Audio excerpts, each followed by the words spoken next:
This was a tough year for resourcing simply because of the number of homicides over a very short period of time. And so that's, of course, the first issue, but the community and the impact on the community when there is a violent offense, whether it's a homicide or a serious violent offense, is huge. And we want to make sure that the community is aware that we've got a great response and that our officers are providing the best coverage that they can, that we're there and that they're safe. That's been a struggle, and that's been our challenge to make sure that we have that message out as well.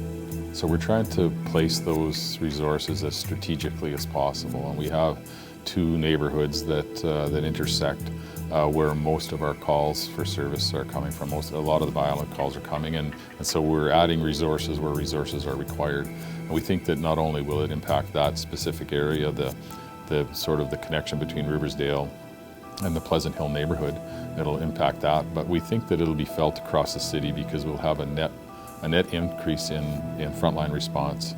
We saw a huge increase in mental health calls and things like attempted suicides and things that are also linked back to addictions. And we know that violence and gang involvement and some of those causal factors are also linked to addiction. Saskatoon is not unique in the experience that we had this year, but we do know that some of the contributing factors there are addictions, and that's why we think it's so important for us to be strategic in our relationships with other people who contribute to, that can help us with some of those addictions issues.